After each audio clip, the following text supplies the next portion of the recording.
Hi all. നമ്മൾ എല്ലാവരും ഒരുപോലെ തന്നെ കാത്തിരുന്ന ഒരു നോട്ടിഫിക്കേഷൻ ആണ് RBI ഓഫീസ് അറ്റൻഡന്റ് പോസ്റ്റിലെ നോട്ടിഫിക്കേഷൻ.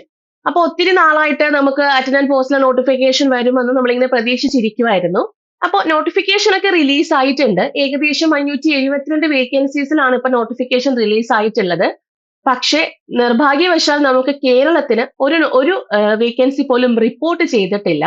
അതുപോലെ തന്നെ ഒത്തിരി പേർക്ക് ഡൗട്ട് ഉണ്ട്. ഇപ്പൊ നമുക്ക് വേറെ സ്റ്റേറ്റുകളിൽ പോയി അപ്ലൈ ചെയ്യാൻ പറ്റുമോ എന്നൊരു ഡൗട്ടും ഇതിനകത്ത് മെയിൻ ആയിട്ടും ചോദിക്കുന്നുണ്ട്. അപ്പൊ അതിന്റെ ഒരു ക്ലാരിഫിക്കേഷൻ വീഡിയോ ആണിത്. അപ്പോൾ നമുക്ക് അതിനെപ്പറ്റി വ്യക്തമായിട്ടും നമ്മുടെ നോട്ടിഫിക്കേഷനകത്ത് പറയുന്നുണ്ട്. അതായത് ഇപ്പൊ എഡ്യൂക്കേഷൻ ക്വാളിഫിക്കേഷൻ ഒരു കോളം തന്നെ നിങ്ങൾ നോക്കിക്കഴിഞ്ഞാൽ ഇതിനകത്ത് മെയിൻ ആയിട്ടും പറയുന്നത് വെച്ചാൽ 10th പാസ്സായിരിക്കണം എന്നുള്ളൊരു കാര്യം പറയുന്നുണ്ട്. അതല്ല അതിനകത്ത് മെയിൻ ആയിട്ട് വരുന്നത്. നമ്മൾ 10th പാസ്സായിരിക്കണം. അതുപോലെ തന്നെ നമ്മളൊരു ഗ്രാജുവേറ്റ് ഹോൾഡർ ആവാൻ പാടില്ല. പക്ഷേ 10th പാസ്സായിരിക്കേണ്ടത് നമ്മൾ ഏത് സ്റ്റേറ്റിലാണോ അപ്ലൈ ചെയ്യുന്നത് ആ സ്റ്റേറ്റിൽ നിന്നായിരിക്കണം നമ്മൾ 10th പാസ്സായിട്ടിരിക്കുന്ന ആ ഒരു സർട്ടിഫിക്കറ്റ് ആണ് വേണ്ടത്. ഇപ്പം നിങ്ങൾ തമിഴ്നാടാണ് വയ്ക്കാൻ ഉദ്ദേശിക്കുന്നത് അല്ലെങ്കിൽ ചെന്നൈ ആണ് വയ്ക്കാൻ ഉദ്ദേശിക്കുന്നത് എന്നുണ്ടെങ്കിൽ നമ്മൾ അവിടുന്ന്, അതായത് തമിഴ്നാട്ടിൽ നിന്നും 10th ക്ലാസ് പാസ്സായിട്ടുള്ള സർട്ടിഫിക്കറ്റ് നമുക്ക് ആവശ്യമായിട്ടുണ്ട്. അത് മെയിൻലി നമുക്ക് ആ ഒരു ക്ലോസിനകത്ത് പറഞ്ഞിട്ടുണ്ട്. ഓക്കെ, അപ്പോ നമുക്ക് വേറൊരു സ്റ്റേറ്റിൽ പോയി നമുക്ക് ആപ്ലിക്കേഷൻ കൊടുക്കാൻ പറ്റുന്നതല്ല. അതുപോലെ തന്നെ അവിടുത്തെ ലോക്കൽ ലാംഗ്വേജും കാര്യങ്ങളൊക്കെ അറിഞ്ഞിരിക്കണം. നമുക്ക് രണ്ട് എക്സാം ആണ് വരുന്നത്. അതിലൊന്ന് നമ്മുടെ ഒരു സിംഗിൾ എക്സാം ആയ CBT എക്സാമും പിന്നെ വരുന്ന ഒരു LPT ടെസ്റ്റ് ആണ്, ലോക്കൽ പ്രൊഫിഷ്യൻസി ടെസ്റ്റ് ആണ്. അപ്പോ അതിലും നമുക്ക് മെയിൻലി ലോക്കൽ ലാംഗ്വേജിന്റെ കാര്യം അവിടെ മെയിൻ ആയിട്ടും പറയുന്നുണ്ട്. അപ്പോ ഇത് നിങ്ങൾ വളരെ വ്യക്തമായിട്ട് തന്നെ അറിഞ്ഞിരിക്കാം. അപ്പോ 10 പാസ്സായിരിക്കണം എന്നും അത് ഏത് സ്റ്റേറ്റിലാണോ, ഇപ്പൊ നമ്മൾ കേരളത്തിലാണ്, നമുക്കിപ്പോ കേരളം വേക്കൻസി ഉണ്ടായിരുന്നുവെങ്കിൽ നമുക്ക് ധൈര്യമായിട്ട് കൊടുക്കാമായിരുന്നു. നമ്മൾ 10 സർട്ടിഫിക്കറ്റ് ഉള്ളത് കേരളത്തിൽ നിന്നാണെന്നുള്ളൊരു ഇതില്.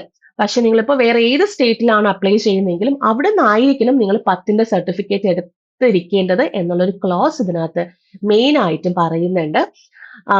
അപ്പോ ഇതാണ് മെയിൻ ആയിട്ടും ഇതിനകത്ത് വരുന്നൊരു കാര്യം. അതുപോലെ തന്നെ കേരളത്തിൽ നമുക്ക് വേക്കൻസീസും കാര്യങ്ങളൊന്നും റിപ്പോർട്ട് ചെയ്തിട്ടില്ല.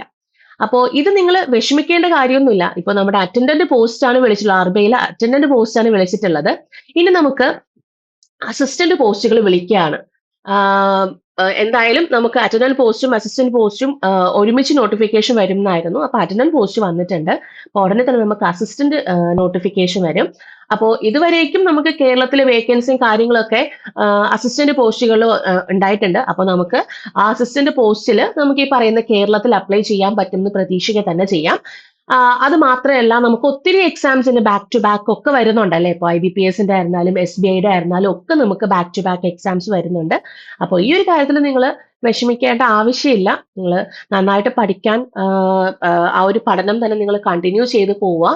അതുപോലെ ഗ്രാജുവേറ്റ്സിന് അപ്ലൈ ചെയ്യാൻ പറ്റില്ലല്ലോ. അപ്പൊ നിങ്ങൾക്ക് ഗ്രാജുവേറ്റ് ക്വാളിഫിക്കേഷൻ വരുന്ന രീതിക്കുള്ള പോസ്റ്റും കാര്യങ്ങളൊക്കെ വരുന്നുണ്ട്. അപ്പൊ നന്നായിട്ട് തന്നെ നിങ്ങൾ എന്ത് ചെയ്യാം, നിങ്ങൾ പ്രിപ്പറേഷൻസ് ഒക്കെ കണ്ടിന്യൂ ചെയ്ത് പോവാ.